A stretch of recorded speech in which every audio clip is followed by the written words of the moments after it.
बिस्मिल्लाहिर्रहमानिर्रहीम। अस्सलाम वालेकुम फ्रेंड्स, मैं मोहम्मद अज़ीम ऐसे मोबाइल की जानब से एक न्यू वीडियो के साथ हाजिर हूँ।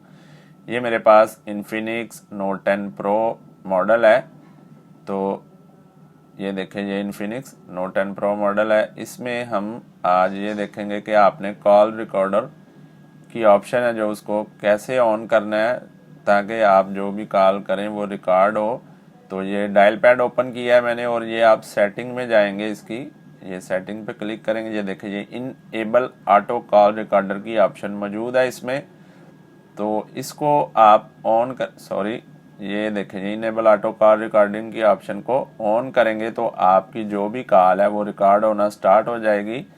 तो ये देखिए, आसान सा मेथड है और उम्मीद करता हूँ आपको समझ आ गई होगी कि आपने इसको कैसे ऑन करना है इस ऑप्शन को, और आपकी कॉल रिकॉर्ड होगी। ये इन्फिनिक्स नोट 10 प्रो मॉडल है, तो इसमें हमने कॉल रिकॉर्डिंग इनेबल किया है। Thanks for watching. अल्लाह हाफिज़।